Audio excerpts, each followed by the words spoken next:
Jauh mengakau gisa, jauh mengarayati. Boli po ande kya lipusi, boli po bula kya lipusi. Boli ala kya kanciana kampuri ibamiu, boli ala kya kanciana bia ibadamiu. Indah beu manuru, indah beu lagi, hancuru, maropu, masoka. Angkea pinaimiu. Angkea hanjumiu. Boli usovo momini sabengkala. Evangia omia mo badakina isikadina temo dakina liputasi. Tangkan apa? Jumpa lagi dengan saya Channel Naba dan Assalamualaikum warahmatullahi wabarakatuh. Sore ini begitu cerah, kita berada di Kecamatan Batauga, Buton Selatan, di Desa Lampanairi ya. Ya. Hari ini saya bersama tamu saya. Beliau adalah Carla, biasa saya panggil Carla, ya. Dan beliau adalah Ibu Carlina Sukarman, anggota DPR Kabupaten Buton Selatan. Selamat sore Bu Carlina. Ya, selamat sore. Ya, jadi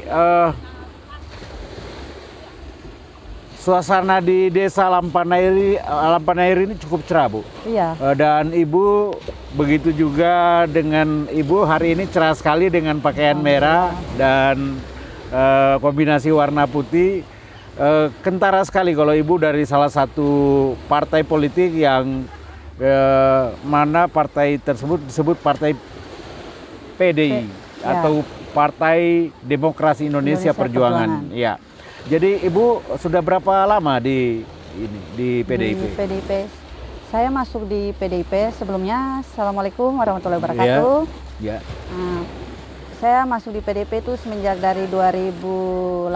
2018 itu saya masuk dikaderkan sebagai Ketua PAC, ranting di PDI Perjuangan di Kecamatan Kadatua. Oh, Kecamatan Kadatua ya.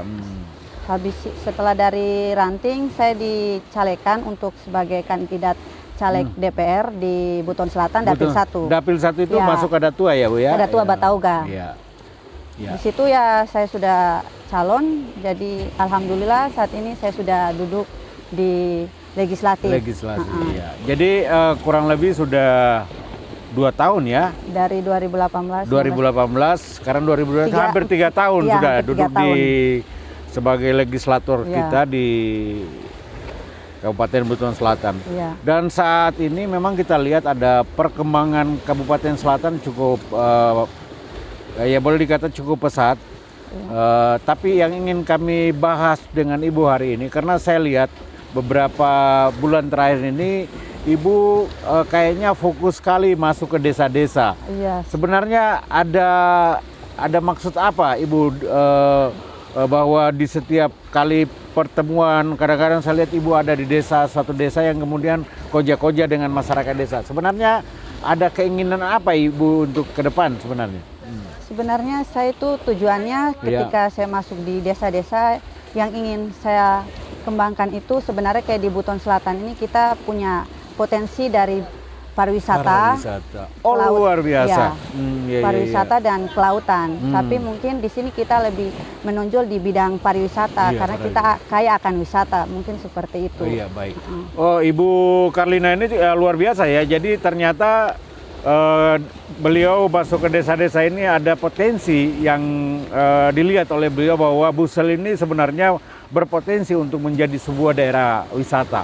Dan saya lihat bahwa potensi memang yang ada di Buton Selatan ini betul-betul kita lihat bahwa keindahan alam dan tentu saja beliau juga bisik saya tadi kalau bisa di dalam koja-koja kita ini disebutlah bahwa Buton Selatan itu adalah salah satu peninggalan bersejarah dari Gajah Mada, yaitu kalau bisa disebut bumi petilasan Gajah Mada. Jadi keinginan beliau Busel itu sebenarnya adalah suatu objek sejarah yang mana pernah Gajah Mada pernah berada di sini, yaitu di Kecamatan Batauga di Majapahit, dan makam beliau sampai hari ini masih dipelihara oleh masyarakat Majapahit atau masyarakat Buton Selatan.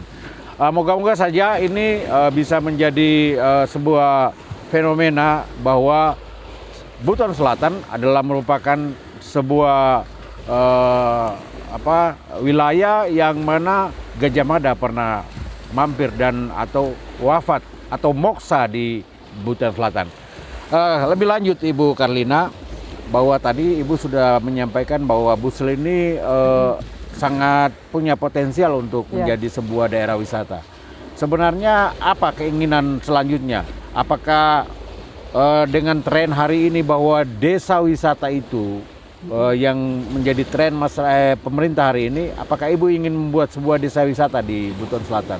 Iya, dari yang kita lihat kan seperti di Buton Selatan ini kita kaya akan wisata.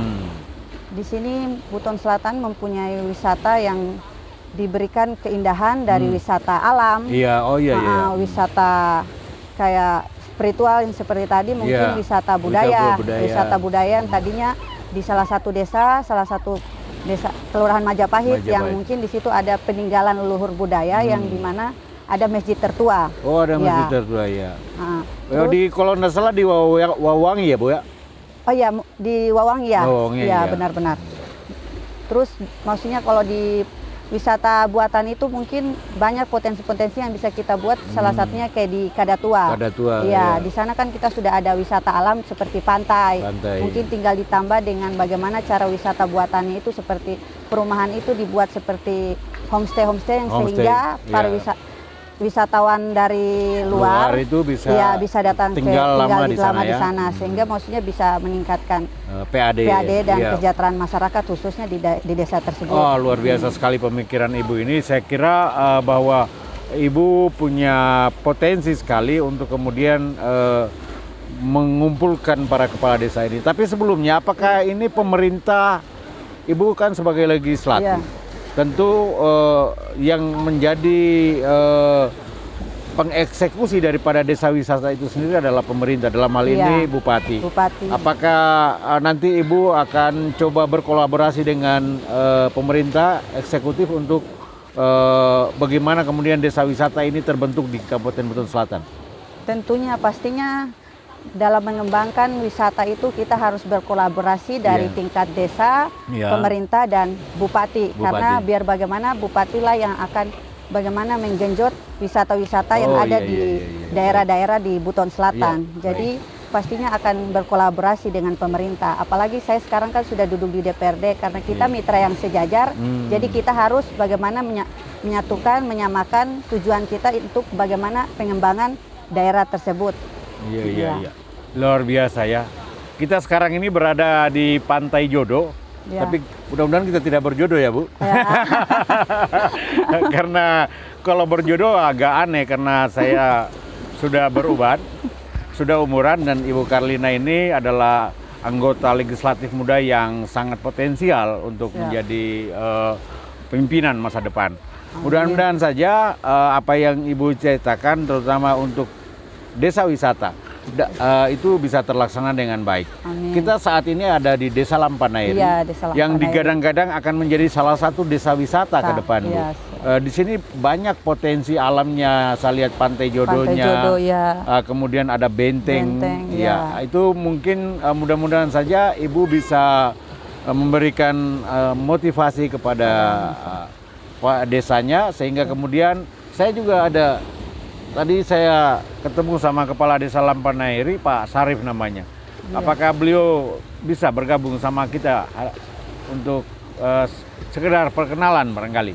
Ya, saya akan panggil Pak Desa ya. Alan, tolong panggilkan saya Pak Desa. Yang sekarang ada duduk di belakang kita itu. Ya, sekalian bisa kita koja-koja bertiga dengan Kepala Desa Lampanairi ya hari ini. Dan ini adalah merupakan kolaborasi antara legislatif dan eksekutif. Walaupun eksekutifnya itu tingkatan kepala desa, tapi beliau sangat cerdas untuk selanjutnya kita akan coba panggil Pak Sarif.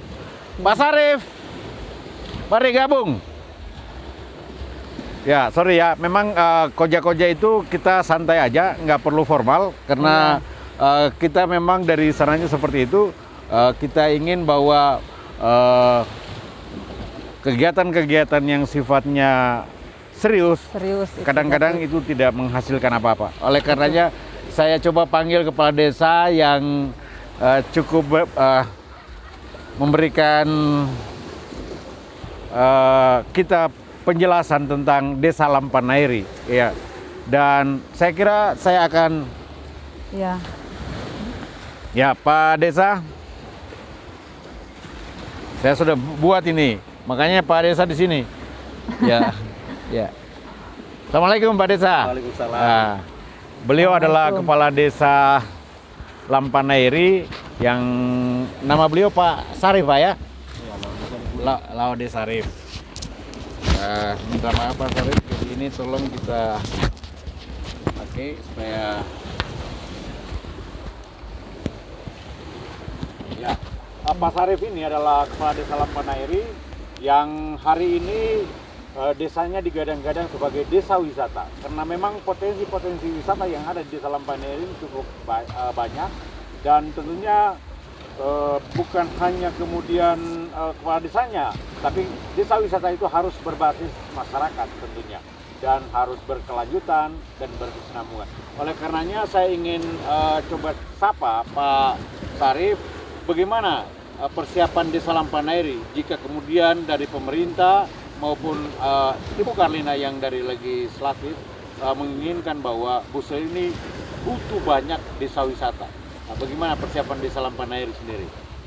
Ya, kalau persiapan Desa Lampanairi, pertama mungkin supaya, karena kan begini Pak, bukan saja potensinya yang harus siap, ya, tapi dari berbagai aspek pendukung, ya. Maksud saya seperti ini, kita punya potensi, ya, wisata, situs, destinasinya. Tapi kalau sebenarnya tidak dibarengi dengan kajian, ya itu sudah pasti bahwa kita mendirikan sesuatu tapi tidak punya data administratif, ya. Jadi yang dilakukan pertama itu adalah bagaimana caranya bahwa Lampanairi itu bisa dideteksi potensi. Jadi ada pendeteksian mapping lah begitu ya? Iya, alhamdulillah kalau mapping sudah dilakukan. Setelah itu yang kajiannya, kajiannya alhamdulillah sudah merampung 100%, ya, seperti itu. Terus setelah itu baru kita melakukan berbagai kegiatan yang mana menjalin komunikasi dari berbagai stakeholder, habis itu pemerintah, pemerintah daerah, pemerintah pusat, bahkan mungkin provinsi juga, seperti itu. Ya, tapi sudah ada data dengan lengkap dengan datanya. Iya, seperti itu. Luar biasa sekali. Ternyata kepala desanya jauh-jauh hari ini sudah siap. Nah, tren pemerintah Jokowi hari ini adalah bagaimana kemudian desa wisata itu bisa berkembang lebih besar, karena memang dari desa wisata itulah kemudian dipacu ekonomi masyarakat itu, ekonomi kerakyatan itu terpacu dengan besar. Oleh karenanya Ibu Karlina dari anggota legislatif ini juga sudah mempersiapkan diri jika kemudian pemerintah dalam hal ini eksekutif menginginkan bahwa desa-desa di berapa desa sebenarnya yang ada di Buton Selatan ini? 60 desa ya? 60 desa. 60 desa. Tidak, belum ada kelurahan ya? Kelurahan 10 kan? Iya, kelurahan 10. Ya. Jadi ada 50 desa yang potensial sekali untuk menjadi desa wisata. Dan ini adalah pekerjaan buat anggota DPR, dalam hal ini Ibu Karlina. Dan tentu saja pekerjaan berat buat setiap desa yang akan menjadi desa wisata. Saya yakin bahwa desa wisata yang akan dibanggakan itu adalah Desa Lampanairi yang pernah kira-kira pernah menjadi sebuah desa yang mendapat penghargaan. Apa waktu itu menjadi? Ya, waktu itu memang saya gini, saya melakukan itu program awal, jadi yang saya namakan itu PSD, Program Strategis Desa. yang mana program strategis desa itu melihat dari potensi yang ada di desa. Ya, jadi yang saya angkat pangan lokalnya. Jadi mungkin Pak Presiden gaungnya bahwa revolusi mental ya. Saya jawabnya dengan revolusi industri pangan lokal. Artinya gimana menjawab sebuah statement yang keras untuk kita, untuk masyarakatnya ini, bahwa kita harus berbuat. Ya, mental kita harus dirubah. Ya, jangan mental konsumtif saja, tapi harus mental produktif. Seperti itu. Jadi kemudian menghasilkan sebuah ya. produk. Jadi supaya menjawab bagaimana cara kita harus mencari sebuah mencapai di titik mental produktif, maka saya melihat pangan lokal yaitu ubi kayu yang selama ini hanya makanan biasa yang tidak bisa bernilai ekonomi tinggi. Ya, saya lakukan terobosan baru dengan menciptakan industrinya, yaitu industri tepung mokaf, yaitu modifikasi cassava flour. Oh, jadi tepung mokaf hasil modifikasi ya? Dari ubi kayu tadi. Pengganti daripada tepung terigu ataupun tepung yang lain ke depan. Karena dia hampir sama lah. Ya, bahkan bebas dia gluten free seperti itu. Alhamdulillah dengan industri itu yang kita kembangkan, kita ciptakan di tahun 2020 melalui dana desa pengadaannya, industrinya, dan berjalan di bulan 9. Alhamdulillah pada saat masuk ada program kementerian, bahkan program BUMDes ID mencanakan bahwa ada beberapa desa akan masuk di desa Brilian. Jadi di antara 74.000 desa yang ada 74.000 desa di Indonesia, ada 535 desa yang disurvei untuk masuk desa Brilian, dan yang lolos itu 125 desa se-Indonesia. Alhamdulillah Lampanairi masuk dalam kategori 125 desa Brilian waktu itu. Ya. Jadi Lampanairi sebenarnya sudah masuk dalam kategori sebagai desa berlian itu menurut majalah BUMDes ID. BUMDes ID. Atau BUMDes USD. Luar biasa sekali Lampanairi. Dan hari ini harapan Ibu terhadap desa Lampanairi kemudian, apakah Ibu akan coba menggenjot desa Lampanairi sebagai semacam pilot proyek di dalam desa wisata di Kabupaten Buton Selatan? Ya, harapan saya dengan duduknya saya di legislatif, saya ingin lebih menggenjot bagaimana desa Lampanairi ini bisa secepatnya terrealisasi apa yang menjadi program-program desa. Apalagi kan sekarang yang disampaikan tadi Kepala Desa bahwa sudah masuk dalam 125 desa brilian, terus sudah disiapkan dari segala macam aspek, dari segala kriteria untuk bagaimana dimasukkan dalam desa wisata. Tinggal bagaimana ke depannya mungkin kita memberikan sosialisasi atau edukasi ke masyarakat tentang pemahaman tentang bagaimana desa wisata itu, sehingga karena kalau desa juga maju tanpa SDM-nya masyarakatnya juga tidak memahami, saya pikir juga akan terhambat begitu juga, tidak berjangka panjang, mungkin seperti itu. Jadi memang betul sekali kita coba bedah kembali bahwa kalau hanya kepala desa atau hanya para legislator yang menginginkan sebuah desa tanpa ditunjang oleh masyarakat desa itu sendiri, maka itu akan terima. Oleh karenanya saya kira butuh SDM dan kerja keras dari kepala desa untuk kemudian menjadikan sebuah desa itu menjadi desa impian, desa wisata. Nah, sekarang ini program pemerintah itu namanya DEDI dan DEWI, ya, desa wisata dan desa digital. Nah, Lampanairi ini potensial sekali untuk menjadi desa wisata. Di samping karena pesona alam yang luar biasa, kemudian ada situs sejarah yang cukup banyak.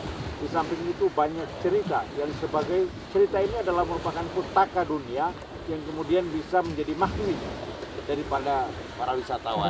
Oleh karenanya Lampanairi bukan hanya sebuah desa, tetapi juga adalah sebuah pustaka yang bisa menarik wisatawan. Saya ingin kembalikan bahwa di desa Lampanairi ada benteng kota, Pak. Iya. Ya, itu sekarang bagaimana ceritanya benteng kota itu? Bisa Bapak ceritakan? Benteng kota itu begini. Jadi benteng kota ini dia panjangnya itu kurang lebih 200 meter. 200 meter. Ya, jadi lebar ini lokasi itu sekitar hampir 100 meter kurang lebih. Jadi kurang lebih bisa 2 hektar ya? Iya. Jadi Ini benteng kota, itu kalau menurut cerita leluhur kami, bahwa benteng kota itu adalah dulu tempat persinggahannya para sultan ataupun raja, ya dari Kesultanan Buton, ya. Waktu itu sebelum mereka menuju ke Sampulawa, tempat persinggahannya itu di benteng kota, ya. Hanya kenapa namanya benteng kota, padahal beradanya itu di Lampaneri, seharusnya benteng kota itu berarti di kota ya, menurut itu. Nah dulu leluhur kami itu kalau orang dari Wolio, dari Wolio datang, kalau dia masuk di kampung itu di belakang kota. Walaupun dia seorang raja atau seorang sultan ataupun seorang masyarakat, tapi dia kalau masuk di desa itu berarti namanya orang kota. Maka waktu itu tidak dinamakan bahwa bentengnya Sultan Wolio atau benteng perlindungan, tapi dinamakan benteng kota karena tempat singgahnya orang kota waktu itu istilahnya seperti itu. Padahal ini adalah tempat singgahnya kita punya leluhur dari Wolio seperti Sultan sebelum mereka lanjut ke Sampulawa waktu itu. Karena mereka sebentar ini setelah dari benteng kota itu turun sedikit di kali dan pas masuk Lampaneri itu mereka harus jalan kaki nantinya. Begitu, makanya harus istirahat dulu. Jadi pemirsa sekalian, ada benteng kota di Lampaneri dan luasnya itu kurang lebih 2 hektar. Dan itu sebenarnya kalau kita berbicara masalah luas daripada benteng, maka luas benteng keraton itu juga kurang lebih hanya 2,7 hektar. Jadi itu menyaingi benteng keraton Wolio. Sementara benteng keraton Wolio itu kita semua tahu bahwa itu adalah benteng terluas di dunia. Jadi ini adalah potensi yang luar biasa bahwa Buton Selatan juga punya benteng dan itu hampir sama luasnya dengan benteng Keraton Wolio. Mudah-mudahan ini Ibu Karlina bisa diekspos lebih jauh karena saya yakin dari Ibu Karlina sebagai legislator ini bisa memberikan pemahaman kepada teman-teman yang lain di anggota di Dewan maupun para eksekutif. Dan saya harap mudah-mudahan karena satu partai dengan bupati. Iya, saya satu partai dengan Pak Bupati. Jadi mungkin Ibu Karlina bisa mempengaruhi Pak Bupati supaya desa-desa yang ada di Lampaneri ini jadi fokus utama Bupati, pemerintah untuk menjadi desa wisata. Saya kira begitu Bu Karlina ya. Saya pikir juga seperti itu. Apalagi kita satu partai kan saya yakin pasti mungkin bisa, apalagi tingkatan dari daerah, provinsi dan kita saat ini. Jadi mungkin kalau dari dukungan itu saya pasti yakin kan mungkin ada pasti. Oke, terima kasih banyak. Baik, sebelum kita akhiri, saya ingin ada closing statement dari Ibu Karlina tentang harapan-harapan mungkin tentang Buton Selatan. Bahwa Buton Selatan ini tadi Ibu sudah bisik saya bahwa Buton Selatan itu adalah bumi petilasan Gajah Mada. Bukan desanya Pak ya, Buton Selatannya. Itu saya pikir adalah bagaimana menjual Buton Selatan ke depan. Bahwa Buton Selatan itu sebenarnya punya sejarah nasional, ada jelasnya. Yaitu Gajah Mada pernah berada di sini. Saya kira closing statementnya Bu Karlina. Terima kasih. Ya, harapan saya untuk daerah Kabupaten Buton Selatan, khususnya di pariwisata, kita lihat sendiri bahwa Buton Selatan ini kaya akan alam. Dari wisata alam, wisata budaya, ataupun dan wisata buatan. Nah, di situ mungkin harapan saya Buton Selatan ini bisa menjadi wisatawan dunia, bahkan kita bisa menjual dari nilai wisata alam dan budayanya, sehingga Buton Selatan ini bisa menarik para wisatawan dari luar, sehingga kalau berwisata di Buton Selatan mereka mempunyai nilai tersendiri. Ada hal yang bisa dijual khususnya dari budaya, seperti tadi yang disampaikan, kita punya masjid tertua ya. Betul. Seperti itu. Jadi harapan saya mungkin seperti itu. Terima kasih. Terima kasih Bu Karlina. Dan saya ingin ada closing statement dari Pak Desa Lampaneri, Pak Laudi Sarif. Silakan Pak Laudi Sarif. Ya, kalau saya sih mungkin lebih condongnya di antara gabungan antara legislatif dengan eksekutifnya. Artinya begini, alhamdulillah pemerintah Buton Selatan juga dalam hal ini support dengan kegiatan wisata. Dan apalagi dengan legislatifnya juga sudah support, berarti sama-sama pengembangannya akan bagus. Apalagi sekarang pemerintah Buton Selatan itu saya mengapresiasi karena Pemda ataupun Bupati Haji Laura Arosadi itu sekarang mengeluarkan ada 7 desa yang akan dikembangkan menjadi desa wisata. Ya, alhamdulillah kita di Lampanairi juga masuk di 7 desa tersebut. Ya, gayung ya, seperti itu. Jadi ini terjadi kolaborasi yang lebih besar antara desa, pemerintah daerah dengan legislatifnya, yang mana bahwa daerah kita ini adalah milik kita semua. Bagaimana caranya kita kembangkan seperti itu. Nah, alhamdulillah saya kira dengan 3 kolaborasinya bahwa ini bagian daripada wakil daripada rakyat. Insya Allah Buton Selatan itu tetap akan menjadi satu daerah yang menjadi pusat daripada bahkan sentral ya, dari pariwisata ataupun yang ada di Buton.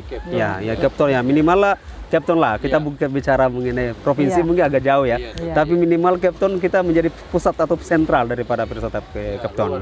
Ya. Itu harapan yang sangat luar biasa dari kepala desa maupun dari Ibu Karlina bahwa potensi pariwisata Kepton insya Allah bisa berkembang lebih maju lagi kalau kemudian pemerintah daerah maupun legislatif mau mendukung kerja-kerja di desa. Dan saya kira para kepala desa hari ini cukup bangga mempunyai bupati dan anggota-anggota dewan yang semuanya setuju dengan desa wisata ini untuk dikembangkan. Tadi Pak Desa sudah mengatakan bahwa ada 7 desa yang sudah mendapatkan surat keputusan dari bupati untuk menjadi desa wisata dan termasuk Lampanairi. Oke, terima kasih para pemirsa sekalian. Saya akhiri koja-koja kita hari ini. Semoga saja pemirsa dapat menelaah apa yang kami bahas tadi dengan Ibu Karlina dan Pak Desa Saril. Terima kasih atas perhatian Anda semua. Wabillahi taufiq wal hidayah. Wassalamualaikum warahmatullahi wabarakatuh. Waalaikumsalam warahmatullahi wabarakatuh.